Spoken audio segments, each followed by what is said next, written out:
दक्षिण भारत में 6वीं और 8वीं सदियों के बीच बहुत से शक्तिशाली साम्राज्यों का उदय हुआ। उनमें सबसे महत्वपूर्ण थे पल्लव और पांड्य, जो आधुनिक तमिलनाडु पर राज करते थे। आधुनिक केरल में चेर थे और चालुक्य महाराष्ट्र या दक्कन पर राज करते थे। चालुक्य राजा पुलकेशिन द्वितीय ने ही हर्ष को हराया था और उसे दक्कन की ओर अपने राज्य का प्रसार करने नहीं दिया था। इनमें पल्लव और पांड्य जैसे कुछ राज्यों के पास शक्तिशाली नौसेना थी। उन्होंने दक्षिण पूर्व एशिया के देशों और चीन के साथ आर्थिक, धार्मिक और सांस्कृतिक संबंधों को मजबूत बनाने में महत्वपूर्ण भूमिका निभाई। अपनी शक्तिशाली नौसेना के बल पर उन्होंने श्रीलंका पर आक्रमण किया और उसके कुछ भागों पर कुछ समय तक शासन भी किया। चोल साम्राज्य का उदय 9वीं सदी में हुआ था। उसने प्रायद्वीप के एक बड़े भाग को अपने अधीन कर लिया। चोलों ने एक शक्तिशाली नौसेना का विकास किया, जिसके बल पर उन्होंने श्रीलंका और मालद्वीप के द्वीपों को भी जीत लिया। दक्षिण पूर्व एशिया पर उनका प्रभाव आज तक महसूस किया जाता है। इसीलिए चोल साम्राज्य को दक्षिण भारत के इतिहास का चरम बिंदु कहा जा सकता है। चोल साम्राज्य का संस्थापक विजयालय था, जो पहले पल्लवों का सामंत रह चुका था। उसने साल 850 में तंजावुर पर कब्जा किया। 9वीं सदी के अंत तक चोल कांची के पल्लवों को भी हरा चुके थे और पांड्यों को भी कमजोर कर चुके थे। इस तरह दक्षिण तमिल भूमि टोंड मंडल पर उनका अधिकार हो गया, मगर राष्ट्रकूटों से अपना बचाव करने के लिए चोलों को लोहे के चने चबाने पड़े। जैसा कि कृष्ण तृतीय ने चोल राजा को हराकर चोल साम्राज्य के उत्तरी भाग को छीन लिया था। चोलों के लिए ये एक भारी पराजय थी, पर वे जल्द ही संभल गए। विशेषकर 965 में कृष्ण तृतीय की मृत्यु और राष्ट्रकूट साम्राज्य के पतन के बाद। उसके बाद 2 सदियों तक दक्षिण भारत में चोलों का वर्चस्व रहा। राज और राजेंद्र प्रथम का युग। चोल राजाओं में सबसे महान राज और उसका पुत्र राजेंद्र प्रथम थे। राज का काल 985 से 1014 तक माना जाता है और उनके पुत्र राजेंद्र प्रथम का काल 1014 से 1044 तक माना जाता है। राज ने कावेरी के कछार डेल्टा समेत पूरे तमिल क्षेत्र को एक शक्तिशाली राज्य में एकजुट किया और उसके प्रभाव को उत्तर में स्थित कलिंग या उड़ीसा तक फैला दिया। उसने विदेशी व्यापार के लिए और कुछ पड़ोसी क्षेत्रों पर वर्चस्व के लिए नौसेना के महत्व को समझा। त्रिवेंद्रम में चेर नौसेना को हराया और क्विलोन पर आक्रमण किया। फिर उसने मदुरई को जीता और पांड्य राजा को बंदी बनाया। उसने श्रीलंका पर भी आक्रमण किया और उसके उत्तरी भाग को अपने साम्राज्य में मिला लिया। उसकी इच्छा यह थी कि दक्षिण पूर्व एशिया के देशों में होने वाले व्यापार को वो अपने अधीन कर ले। इसीलिए उसने इन सभी आक्रमणों को अंजाम दिया था।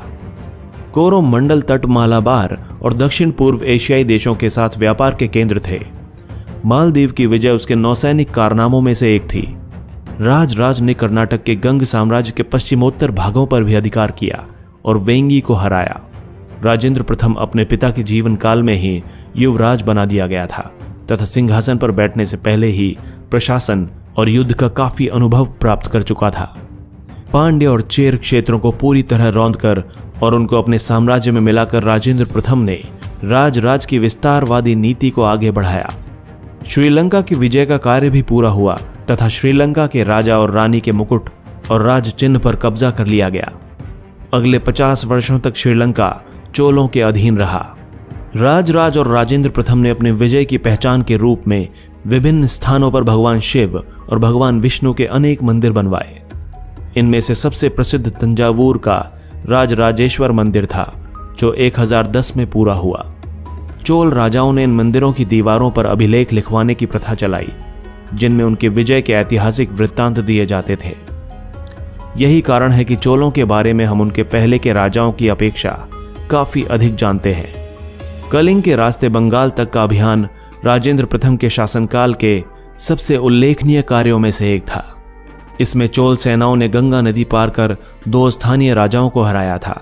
यह अभियान, जिसका नेतृत्व एक चोल सेनापति ने किया था, 1022 में चलाया गया और इसमें उसी रास्ते को उल्टी दिशा से अपनाया गया जिसे महान विजेता समुद्रगुप्त ने अपनाया था। इस विजय की याद में राजेंद्र प्रथम ने गंगई कोंड चोल यानी गंगा का चोल विजेता की उपाधि ग्रहण की। उसने कावेरी नदी के मुहाने के पास अपनी नई राजधानी बनाई और उसका नाम गंगईकोंड-चोलपुरम रखा। इसका अर्थ था गंगा के चोल विजेता का नगर। पुनर्जीवित हुए श्री विजय साम्राज्य के खिलाफ नौसैनिक अभियान राजेंद्र प्रथम के काल का एक और उल्लेखनीय कारनामा था। श्री विजय साम्राज्य, जिसे शैलेंद्र शासकों के अंतर्गत 10वीं सदी में पुनर्जीवन मिला, मलाया प्रायद्वीप, सुमात्रा, जावा और पड़ोसी द्वीपों में फैला हुआ था और चीन के साथ समुद्री व्यापार के मार्ग पर उसका नियंत्रण था। श्री विजय साम्राज्य के शैलेंद्र राजवंश के शासक बौद्ध थे और चोलों से उनके सौहार्दपूर्ण संबंध थे। शैलेंद्र राजा ने महत्वपूर्ण बंदरगाही नगर नागपट्टनम में एक बौद्ध मठ भी बनवाया था और उसके आग्रह पर राजेंद्र प्रथम ने मठ की देखभाल के लिए एक गांव दान में भी दिया था। भारतीय व्यापारियों के राह की बाधाएं दूर करने और चीन के साथ चोलों के व्यापार का प्रसार करने की चोलों की इच्छा प्रत्यक्ष रूप से दोनों के बीच संबंध विच्छेद का कारण थे। इन अभियानों के फलस्वरूप कदारम या केले तथा मलाया प्रायद्वीप और सुमात्रा के दूसरे बहुत से स्थान जीत लिए गए। चोल नौसेना इस इलाके में सबसे शक्तिशाली रही और कुछ समय तक बंगाल की खाड़ी चोलों की झील बनी रही। लेकिन इसके बाद भी शैलेंद्र शासकों के साथ उनके हार्दिक संबंध जारी रहे। ये सभी जानकारियां सुमात्रा से मिले एक टूटे फूटे अभिलेख से प्राप्त हुई हैं, जिस पर साल 1088 की तारीख पड़ी हुई थी। चोल शासकों ने चीन में अनेक प्रतिनिधिमंडल भी भेजे। ये कूटनीतिक और अंशतः व्यापारिक भी थे। चोल प्रतिनिधिमंडल 1016 और 1033 में चीन पहुंचे। 70 सौदागरों का एक चोल प्रतिनिधिमंडल 1077 में चीन गया और एक चीनी वृत्तांत के अनुसार कांच के सामान, काफूर, जरी के वस्त्रों, गेंडों, सींगों, हाथी दांत आदि के रूप में दिए नजराने के बदले उसे ताम्र मुद्राओं की 81,800 मुद्राएं प्राप्त हुईं, जिसकी कीमत 4 लाख रुपए से भी अधिक थी। व्यापार के लिए लाई गई सभी वस्तुओं के लिए चीनी लोग नजराना यानी ट्रिब्यूट शब्द का ही प्रयोग करते थे। चोल राजा बराबर चालुक्यों से लड़ते रहे, जिन्होंने राष्ट्रकूटों की जगह ले ली थी। इन्हें परवर्ती चालुक्य भी कहा गया और इनकी राजधानी कल्याणी थी।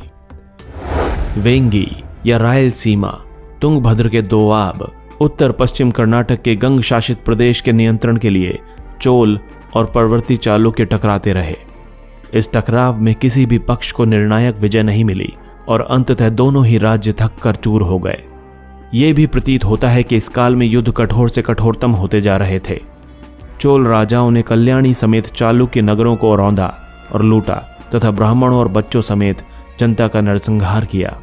उन्होंने पांड्य प्रदेश में भी ऐसी ही नीति अपनाई और जनता को भयभीत करने के लिए सैनिक छावनियां बनाई। उन्होंने श्रीलंका के राजाओं की प्राचीन राजधानी अनुराधापुर को नष्ट किया तथा वहां के राजा रानी के साथ कठोर व्यवहार किया। ये घटनाएं चोल साम्राज्य के इतिहास के लिए एक कलंक थीं। लेकिन चोल जब किसी प्रदेश को जीत लेते थे तो वहां प्रशासन की एक ठोस व्यवस्था स्थापित करने का प्रयत्न करते थे।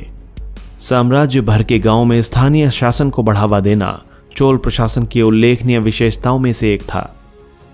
12वीं सदी तक चोल साम्राज्य का फलना फूलना जारी रहा, पर 13वीं सदी के आरंभिक भाग में उसका पतन हो गया। महाराष्ट्र क्षेत्र का परवर्ती चालुक्य साम्राज्य भी 12वीं सदी में समाप्त हो चुका था। दक्षिण में चोलों की जगह पांड्यों और होयसलों ने ले ली थी तथा परवर्ती चालुक्यों की जगह यादवों और काकतियों ने ली। ये सभी राज्य कलाओं और वास्तुकला के संरक्षक थे। दुर्भाग्य से एक दूसरे के खिलाफ बराबर लड़ते हुए, नगरों को रौंदते हुए और मंदिरों तक को न बख्शते हुए उन्होंने अपने आप को कमजोर कर लिया। अंततः 14वीं सदी के आरंभ में दिल्ली के सुल्तानों ने उन्हें नष्ट कर दिया।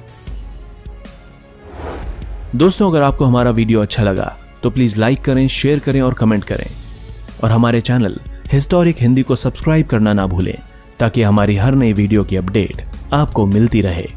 धन्यवाद।